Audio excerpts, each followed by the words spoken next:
Ali Drew for Seconds Out, joined by Sonny Edwards. Sonny, we are in fight week for your world title. How are you feeling? Yeah, feeling really good. It's quite refreshing to be eating this close to weighing in, to be honest. Normally I'm on dry out mode by now, but my weight's good. I haven't had to train today for my check weight, so yeah, I'm feeling really good. Really good. How's the preparations gone? Because obviously it might be a bit different, I guess, for you, because you have gone up and down the divisions throughout your career, but recently, you're stepping down now compared to your recent fights. How has that been? Well, that partnered with, me doing it properly, perhaps. A lot more professional than some of the camps. It's never been that hard. Even when I made flyweight last time, which I think they said last September, it wasn't. No, the September before even. It wasn't that hard. I mean, I've never really been a super flyweight. I feel like when I've been in there against a legit super flyweight, they've been bigger than me, been stronger than me, and it just is what it is. But yeah, I feel good. I feel sharp. Feel fit. So the weight is not a non-issue. It's not like, I've moved down for an opportunity and I'm struggling to get there. It's not that at all. I could probably drop down one more to like flyweight doing it this way. I mean, I've never eaten so much throughout my whole camp or drunk so much. So yeah, I'm good. I'm happy and I'm ready to go. You've been calling out, for this fight for a long time. You're not scared to call people out at all. You say you want to take on the toughest opponent. You're not afraid to fight anyone. Now you've got this shot. This is what you've wanted, and how good is it that people are going to see what you've been saying all along? Well, I mean, as long as it works out in my favour. I mean, I can't really be one to bite off more than they can chew. I mean, look at my teeth. Do you know what I mean? I'm capable of it. But no, I've always wanted to be seen as the best, and the only way to legitimately be seen as the best in this world where boxing world are in. Bear in mind, there is the 4 world champions, there's the interims, the regular titles, etc. I mean, you beat the number 1.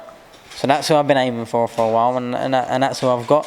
Always it was a realistic fight to make with the MTK link as well. Obviously we're both with the same management, albeit dealt with very different people. I mean, he's sort of advised and I've been with them since the start. But it's the fight I wanted, I didn't want to sort of wait and, wait for a champion to leave and then sort of scoop up a easier vacant title where perhaps that's a route a lot of fighters take, which at the end of the day is boxing. You can't really help it, but I wanted my first world title to be against someone that people, I'm getting in the ring as the underdog. I mean, I started at, I don't know what the odds, I think it was like 7-4, but it's creeping up to 6-5 now. It's getting near even, so I think a few of my mates must be lumping a bit of money on me. Hopefully they win. If they don't, they can't come and ask for it back. You know what I mean? But no, it's good to be seen as an underdog, and I relish that challenge. My whole life I've been told I can't do it at the next level, no matter what it is. I mean, when I used to tell people I was going to be a professional boxer in school, and bear in mind I'm 5'3.5" on a good day now, so then I was about 4'6" or something. I was tiny, do you know what I mean? And I used to get laughed at. I'll be real with you, I used to get clowned for being this mouthy little boxer that's fighting other people that says, no one ever thinks you can do it, do you know what I mean, or make it that way. So I'm in a position now where I can really sort of change my life, get this world title. I've got it in my head, if I win the next 5 fights, I've changed my life and I've set myself up for life. I mean, I just signed a new agreement before this fight with Uncle Frank. So I know where I'm heading, I know what I need to do, and I know what I can be getting and can be earning, and the exposure I can be receiving. So, like I said, I've got a 5-fight plan, this is number 1. I mean, there probably isn't too many harder fights out there in the flyweight division, so the thinking is get the hardest one out of the way and then go for everyone else. I mean, albeit I know he's ranked number 1 in the Ring magazine. There might be more dangerous fighters out there at this stage of Moruti's career. I mean, he is 38, so that is, you got to take that into account. I'm not sort of banking on a shot champion. I think if you do that, you're in for a rude awakening come fight night.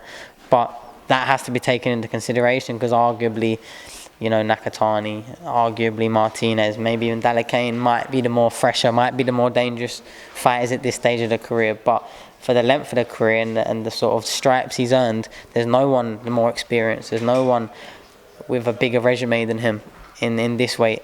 So that's the one I wanted. That's the one I want to chalk up on my record and really announce to the world boxing that I'm a serious fighter. I mean, your average Joe watches heavyweight boxing might not know who Moruti is, but anyone that's actually involved in the sport knows exactly who he is. Do you know what I mean?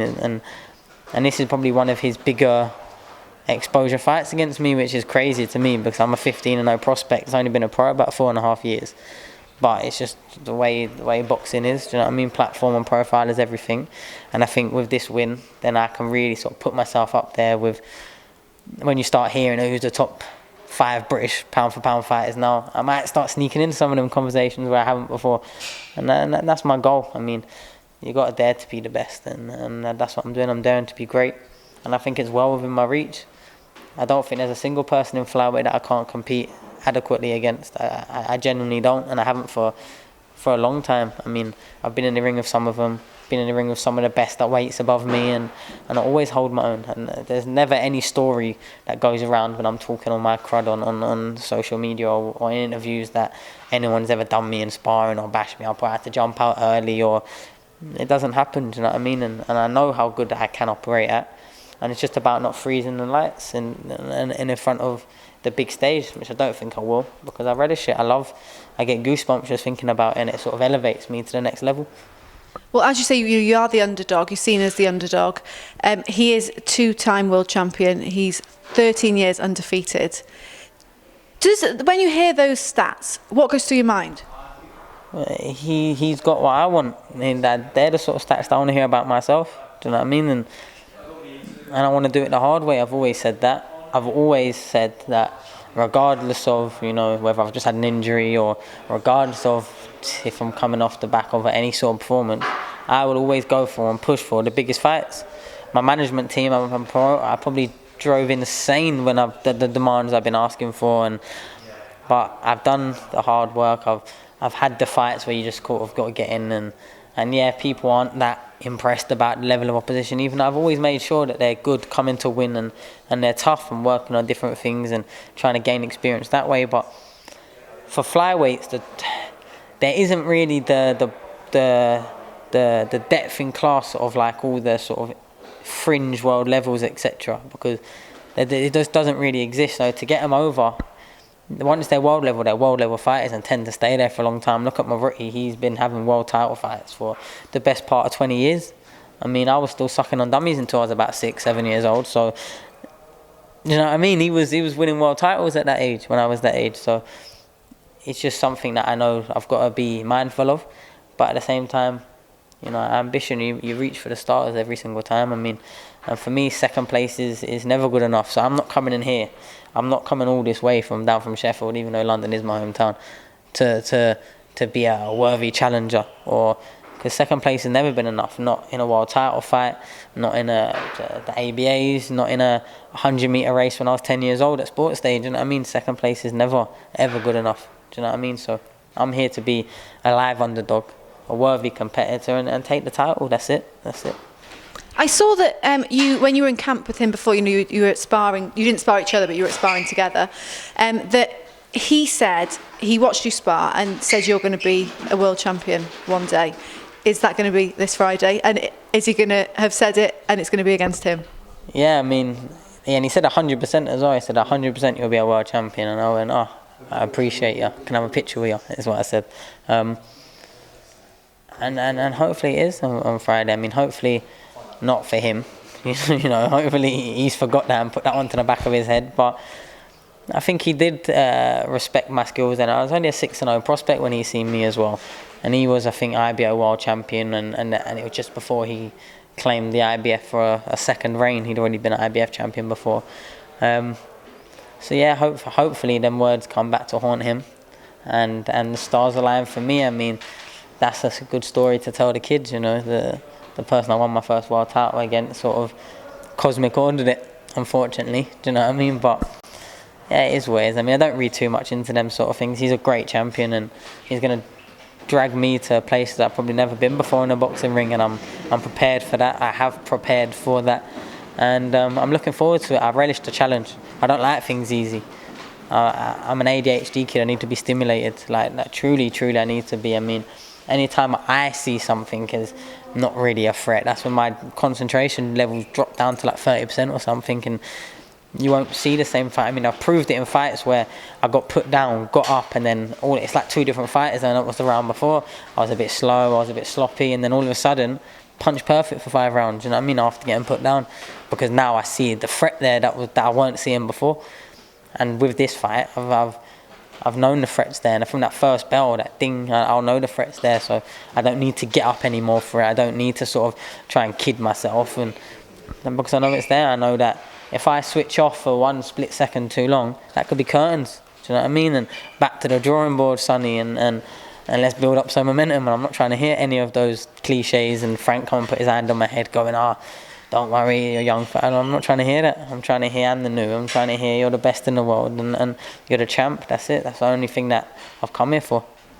So come Friday night, are we going to see the best Sonny Edwards that we've seen? I mean, you're going to need to, if I'm honest. You're going to need to. I mean, I've shown glimpses of probably very high-level boxing in my career so far, and there has been times when I have definitely taken my eye off the ball a little bit. Maybe I haven't prepared as meticulously and switched off a little bit next. I'm not being stimulated, but I'm one of those fighters that I need the fear, I need the threat, and that's what I've got. I've asked for it now, and this is, welcome to big boy boxing. I mean, metaphorically, because neither of us are taller than 5'4", so, but this is a proper fight against a proper champion. I mean, I know all the people that want to see me get beat if I do win. When I do win, will say, wow, well, he's old now, he hasn't boxed for 16 months. So I'm sort of waiting for that excuse to come out. But you can't make everyone happy no matter what you do. Do you know what I mean? So I'm looking forward to it. Well, best of luck Friday night. Thanks for joining me. Thank you.